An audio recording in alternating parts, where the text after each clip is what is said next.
Hey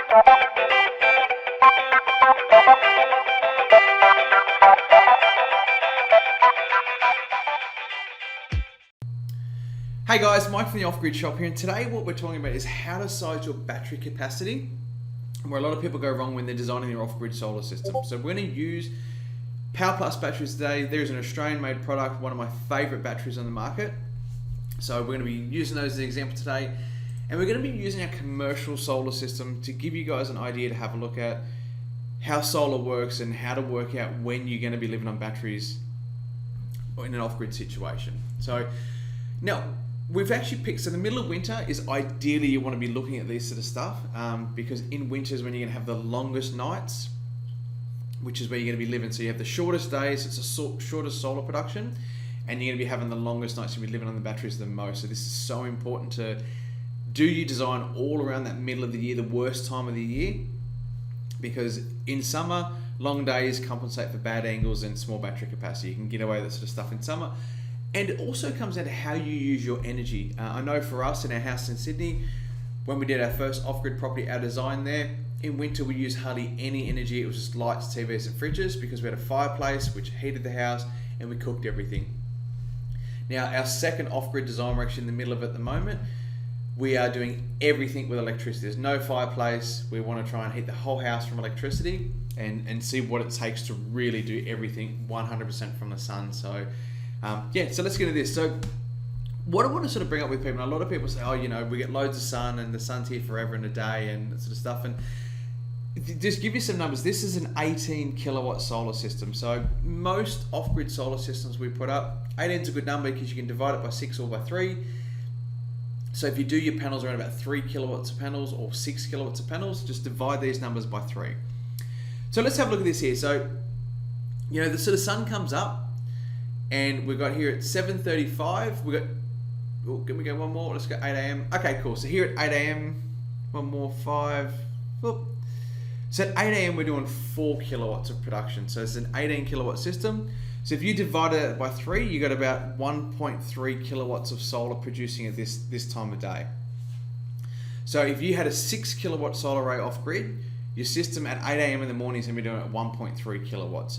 So if you think about what's your wattage, what you're using per hour at 8 in the morning, this could potentially, are you still coming from batteries, or is your solar system charging your batteries and you're not using energy? So something to think about that time of day. Like I said, 18 kilowatt system, and even in the middle of winter, 18 kilowatts is doing 15 kilowatts in the middle of the day there, optimum. I'll give you a look at what this roof looks like.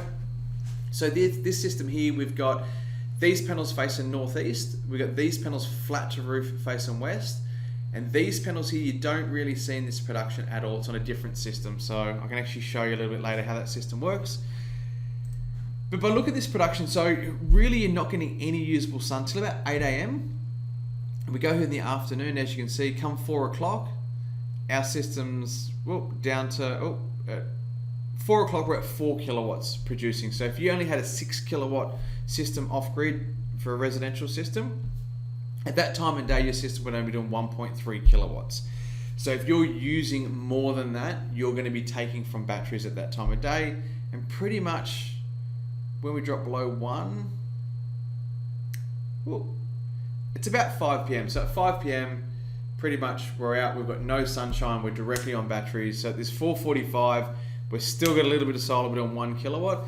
If you're in a residential situation, you're unobstructed like we are, we have nothing around us at all, your system there would be down to about 300 watts if you had a 6 kilowatt system. So it's very likely at 5 o'clock at 300 watts, you're probably into your batteries out there. So if we take that into consideration, so 8 o'clock our system really starts to crank, and at 4 o'clock we've still got a little bit of usable power.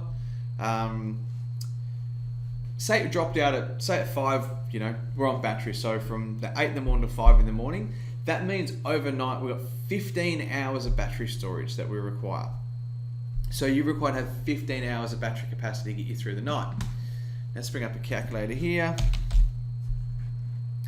This is why it's so important that with off-grid, if the more you can do of a day, the better it's going to be for you. So you get less battery storage basically. So we have a look at these Powerplus batteries.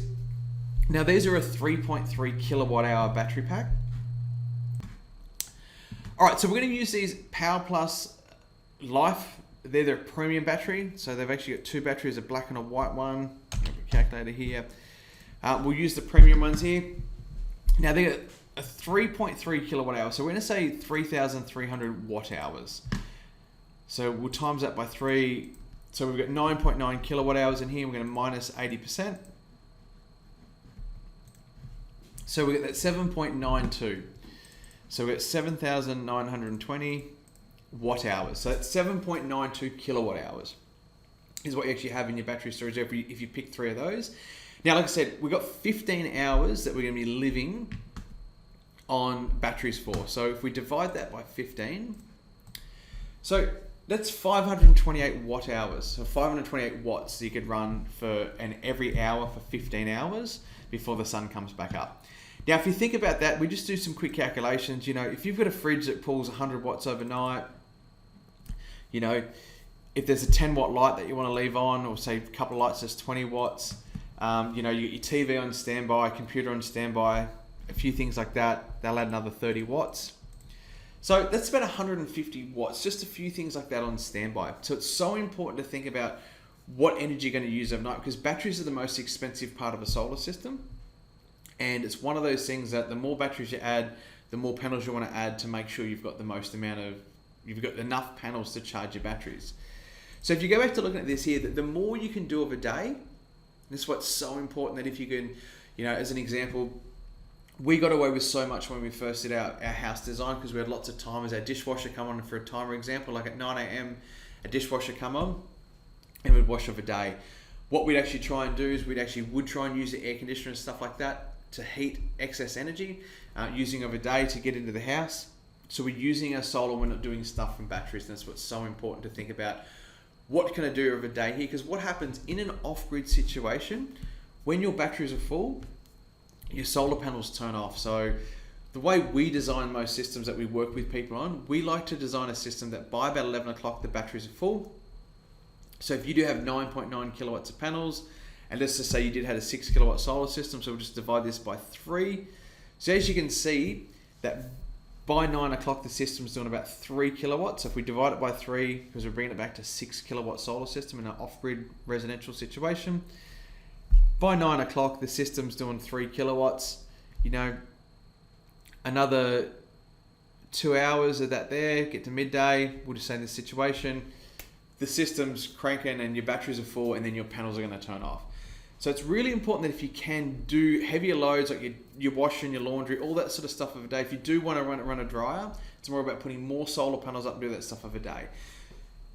The people that have the best experience living off-grid is either if you've got a ton of money and you can put a load of battery storage in, which these days with money you can do whatever you want. It's very different to 3 years ago. Batteries are very different to what they are these days. So you can just put as much battery storage in that you want, or it's about being smart with the energy you use overnight. You know, if you can start doing your cook at sort of that 3 to 4 o'clock of an afternoon in winter. Slow cook's another really good thing, and using more stuff from solar.